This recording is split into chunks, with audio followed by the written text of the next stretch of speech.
Hello everyone. कैसे हो आप लोग। आज मैं इस वीडियो में बात करूंगा जो अभी रिसेंटली फेड ने रेट कट किए हैं यूएस में, तो उसका क्या इम्पैक्ट हो सकता है स्टॉक मार्केट और गोल्ड, सिल्वर और बिटकॉइन में।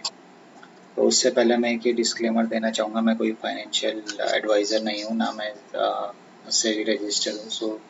डिसीजन आप किसी अपने फाइनेंशियल एडवाइज़र से डिस्कस करके या फिर खुद से रिसर्च करके ले, जो भी इन्वेस्टमेंट आप करते हैं। तो शुरू करते हैं। तो सबसे पहले तो जो अभी रिसेंटली अमेरिका में फेड ने रेट कट किए हैं, उसका क्या इम्पैक्ट हो सकता है। तो अगर हम हिस्टोरिकल डेटा देखें तो उसमें दिखता है हमें कि जो S&P 500 के जो हम रिटर्न देखें तो 1980 से मैंने ये डेटा जो भी यहाँ पे अपनी वर्ड डॉक्यूमेंट में कैप्चर किया है, तो जो आपने 1980s में जब फेड के रेट कट हुए तो 6 मंथ का रिटर्न था 28%। और अगर उसका पूरा एक साल का देखें तो 30% का रिटर्न था, क्योंकि हाई रिकवरी थी जब वहाँ पे रेट कट हुए थे। उस टाइम पे भी कुछ इन्फ्लेशन जैसा सीन चल रहा था, तो रेट हाई थे, उसके बाद फिर रेट कट हुए जिसके बाद हाई रिकवरी हुई।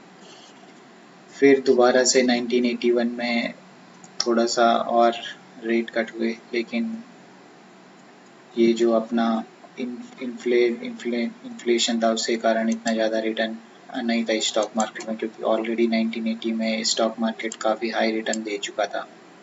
तो इसका भी इम्पैक्ट पड़ता है कि कितने टाइम में रेट कट हो रहे हैं, बाकी क्या सिचुएशन है इकोनॉमी की, उसके ऊपर डिपेंड करता है कि कैसा मार्केट बिहेव करने वाला है। जनरली पॉजिटिव ही होता है, बट कहीं किसी किसी सिनारियों में आपको नेगेटिव भी दिखेगा। वो सिनारियो जैसे आप यहाँ पे देख सकते हैं 1980s में काफ़ी ज़्यादा भागा था। अब ऐसा नहीं होता कि मार्केट में पहला रेट कट हुआ उसमें 30% का रिटर्न दे दिया, अब दूसरा रेट कट हुआ उसमें भी 30% का रिटर्न दे दिया। फिर वैल्यूएशन भी मैच करनी होती है मार्केट को, तो उसके कारण जो है ये 1981 में फेड के रेट कट हुए, लेकिन ना कि नेगेटिव रिटर्न थी, क्योंकि पिछले साल में मार्केट ऑलरेडी काफ़ी ज़्यादा भाग चुका था। फिर 1982 में रेट कट हुए, लास्ट ईयर नेगेटिव रिटर्न थी, तो उसके कारण तुम देख रहे हो कि यहाँ पे हेल्दी रिटर्न थी as compare to last year. क्यों? क्योंकि मार्केट ने ऑलरेडी जो 1980s के रिटर्न थे उसको यहाँ पे फैक्टर इन किया, जो भी वैल्यूएशन हाई हुई थी वो लेवल पे आई, फिर उसके बाद दोबारा रेट कट हुए, उसके बाद फिर से ग्रोथ दिखी। फिर 1984 में हुए उसमें ग्रोथ दिखी, फिर 1987 में हुए उसमें ही पॉजिटिव था, फिर 1989 में हुए उसमें भी पॉजिटिव था। तो अगर जो आप ज़्यादातर देखोगे तो ज़्यादातर ईयर्स में आपको जब भी रेट कट हुए हैं तो उसका पॉजिटिव इम्पैक्ट ही दिखेगा स्टॉक मार्केट में।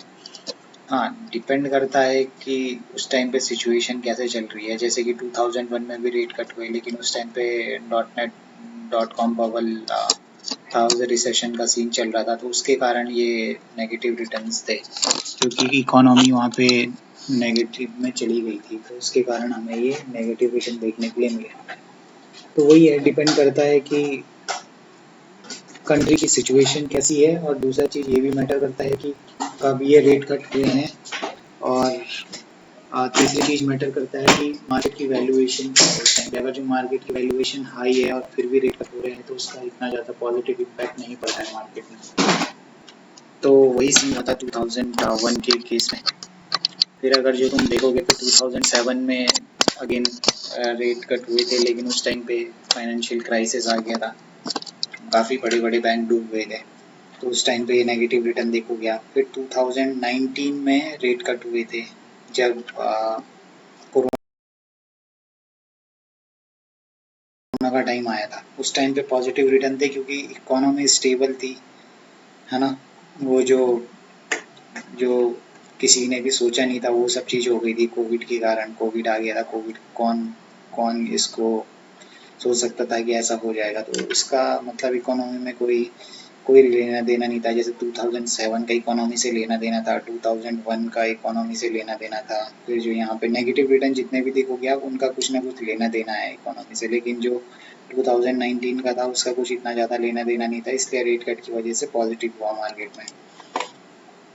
फिर अगर जो तुम अब बात करते हैं कि अभी कैसा चल रहा है, तो अभी देखो, अभी मार्केट पूरा स्टेबल चल रहा है, कोई हाँ रिसेशन के चांसेस हैं, लेकिन उन्हीं को काउंटर करने के लिए रेट कट हो रहा है कि क्योंकि वहाँ पे एक तो इकोनॉमी स्लो डाउन हो रही है, दूसरी चीज़ जॉब्स बहुत लोगों की जा रही है। अभी जब रेट कट होगा तो कंपनीज लोन वगैरह लेंगी, उससे क्या होगा, उससे नया एम्प्लॉयमेंट होगा, दूसरी चीज़ उससे इकोनॉमी अच्छी होगी। हाँ इन्फ्लेशन अंडर कंट्रोल है, इसीलिए वो रेट कट कर रहे हैं। अगर इन्फ्लेशन होता ज़्यादा तो फिर ये रेट कट नहीं होता और मे भी वहाँ पे रिसेशन आ जाता। अब बात करते हैं कि स्टॉक मार्केट ने तो ऐसा रिटर्न दिया है, तो ये देखेंगे हम तो जो अभी के हिसाब से लग रहा है उसके हिसाब से तो यही लग रहा है कि इकोनॉमी स्टेबल है। रिसेशन को काउंटर करने के लिए अगर रेट कट किए गए हैं तो पॉजिटिव इम्पैक्ट ही होना चाहिए। सेम चीज़ है जो ये 2019 के केस में था। 2019 में भी सेम चीज़ था, स्लोइंग ग्रोथ स्लो हो रही थी, रिसेशन के चांसेस थे इसलिए रेट कट हुए थे। वही चीज़ें अभी भी चल रही है, रिसेशन आया नहीं है, बाकी ऐसा कुछ बबल नहीं बन रहा है, कोई ऐसे इशू दिख नहीं रहा है अभी तक के लिए। तो अगर गोल्ड सिल्वर बिटकॉइन की बात करें तो गोल्ड को भी देखें हम तो जब भी रेट कट होते हैं तो उसका हिस्टोरिकल डेटा भी यही है कि 10 से 15% तो गोल्ड का रिटर्न रेट कट के समय पे रहता है। तो मतलब जनरली देखें हम तो यहाँ वैसे गोल्ड काफ़ी भाग चुका है। पहले तो ये चीज़ है कि पिछले साल का अगर जो तुम चार्ट देखोगे गोल्ड का तो ऑलरेडी काफ़ी ज़्यादा भाग चुका है, 40% 30-40% का रिटर्न ऑलरेडी दे चुका है।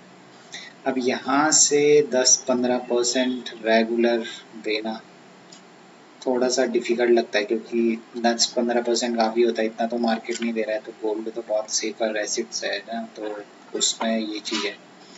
फिर अगर सिल्वर की बात करें तो सिल्वर ऑलमोस्ट गोल्ड के जैसे जाता है। तो अभी जो गोल्ड ने सिल्वर को आउट परफॉर्म किया है, मतलब कि गोल्ड काफ़ी ज़्यादा भागा है। गोल्ड पिछले 5 साल में देखोगे तुम तो सिल्वर को बहुत ज़्यादा आउट परफॉर्म किया है, लेकिन सिल्वर उतना नहीं भागा है। तो मे बी ये रेट कट जब हो तो सिल्वर जो गोल्ड का रिटर्न है उसको मैच करने की कोशिश करे, तो गोल्ड से ज़्यादा सेफर ऑप्शन सिल्वर है।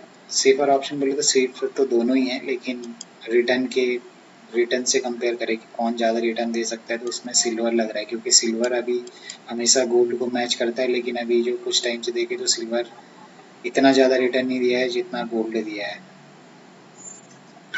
ठीक है, उसके बाद फिर हम बिटकॉइन की बात करें तो बिटकॉइन में 2010 के बाद का ही डेटा है मोस्टली। तो बिटकॉइन हमेशा जब भी ये रेट कट हुए हैं तो बिटकॉइन में भी अच्छा खासा मूव आया है। बट बिटकॉइन में होता क्या है कि बिटकॉइन में थोड़ा रिस्क ज़्यादा है लेकिन रिवॉर्ड भी ज़्यादा है। हो सकता है कि बिटकॉइन यहाँ से 2x हो जाए, और मार्केट तो 2x होगा नहीं इतनी जल्दी। मार्केट में तुम्हें मिलेगा, मार्केट को 2x होने के लिए कम से कम 5 साल तो चाहिए, 4 से 5 साल के आसपास। बिटकॉइन में हो सकता है कि 1 साल में डबल हो जाए, फिर वहाँ से गिर भी जाए। तो ये वो है। लेकिन बिटकॉइन में मतलब गोल्ड सिल्वर बिटकॉइन तीनों के तीनों ऐसा नहीं है कि नीचे गिरेंगे इस फेड के रेट कट की वजह से। तीनों में पॉजिटिव चीज़ें ही होंगी, और जो सबसे सेफर ऑप्शन है वो सिल्वर है अगर जो रिटर्न की उससे बात करें, और जो ज़्यादा रिस्क लेना है, ज़्यादा रिटर्न चाहिए तो वो बिटकॉइन है। गोल्ड भी सेफर है लेकिन गोल्ड ऑलरेडी भाग चुका है, तो इसमें थोड़ा कंसोलिडेशन हो सकता है गोल्ड में। तो ये चीज़ें हैं। फिर अभी बात करते हैं कि क्या चीज़ें हैं जो पैटर्न हमने देखे हैं एसेट 6 मंथ के बिहेवियर पे 12 और रिस्क के उसमें। S&P 500 moderate positive on average volatile early, often double digit gains if no recession, negative if cuts during deep recession or overvaluation। तो अभी जो तुम S&P 500 को देखोगे तो ऑलमोस्ट ऑल टाइम हाई पे चल रहा है, लेकिन ऐसा नहीं है कि वैल्यूएशन कुछ ज़्यादा ही हाई है, ऐसा भी नहीं है कि कुछ ज़्यादा हाई है लेकिन कुछ ज़्यादा हाई भी नहीं है। तो होता क्या है कि S&P 500 में पॉजिटिव ही रहता है ऑन एन एवरेज 12 मंथ के उस पर, और सॉरी 6 मंथ के उस पे और 12 मंथ के उस पे ये डबल डिजिट में ग्रो करता है, अगर जो रिसेशन नहीं आया तो। हाँ, अगर इकोनॉमी में फिर भी रिसेशन आता है, रेट कट्स ये सब चीज़ करने के बाद, तो मे बी, या फिर कंपनीज में प्रॉफिट्स नहीं होते हैं तो मे बी फॉल भी आ सकता है। गोल्ड में क्या होता है, often release modestly on lower yields, solid gains 10 to 15% if inflation persists, underperforms if real yields rise और dollar strength। तो अगर जो, जैसे मैंने गोल्ड का बताया है तुम्हें कि जैसे डॉलर का क्या चल रहा है, डॉलर काफ़ी टाइम से गिर रहा है, ठीक है, इसकी वजह से गोल्ड बढ़ रहा है, दोनों इन्वर्सली प्रोपोर्शनल है। तो अगर जो यहाँ से डॉलर स्ट्रांग होता है, लोग बॉन्ड्स खरीदते हैं, तो फिर डॉलर डॉलर अच्छा खासा स्ट्रेंथ गेन करेगा, तो गोल्ड में इतनी ज़्यादा रैली नहीं आएगी। तो वही मैंने बताया कि मे भी हो सकता है कि ये कंसोलिडेट करे, अगर जो नहीं तो 10-15% तो मुश्किल है, बट हाँ 7-8% का CAGR दिखा सकता है गोल्ड में भी। फिर सिल्वर में बात करें तो ये गोल्ड के जैसे ही मूव करेगा, बट मेरे को उम्मीद है कि इस बार सिल्वर थोड़ा ज़्यादा भागेगा एज कम्पेयर टू गोल्ड। क्यों? क्योंकि सिल्वर हमेशा मैच करता है गोल्ड को। अभी जो तुम सिल्वर और गोल्ड का चार्ट देखोगे तो गोल्ड ने आउट परफॉर्म किया है सिल्वर को, तो इसलिए मैं भी सिल्वर इसको मैच करने के लिए इस वाली जो रेट कट हुआ है इसमें सिल्वर भागे और गोल्ड थोड़ा सा कंसोलिडेट करें। बाकी बिटकॉइन की बात करें तो बिटकॉइन मैंने वो बता ही दिया आपको कि काफ़ी वॉलेटाइल होता है, लेकिन वही है कि बिटकॉइन इन सबको आउट परफॉर्म कर सकता है। मे बी ये 1 साल में डबल भी हो सकता है, 2 साल में डबल, 1-2 साल में डबल हो जाएगा, या फिर और जो फॉल भी आएगा तो जल्दी आएगा। तो ये वही है कि हाई रिस्क हाई रिवॉर्ड वाला सीन है बिटकॉइन में।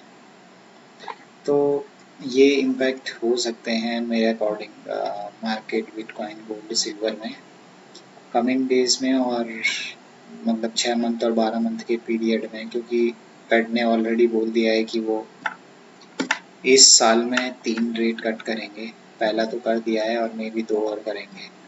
अगर इतने रेट कट होते हैं तो मार्केट में इम्पैक्ट पड़ेगा, रैली होगी मार्केट में, क्योंकि मार्केट में पैसा लगेगा, कंपनीज लोन लेंगी, प्रॉफिट करेंगी, तो ये सब चीज़ें होंगी, जॉब्स नहीं आएंगी, तो मे बी इकोनॉमी स्टेबल रहेगी, ग्रो करेगी, रिसेशन नहीं आएगा।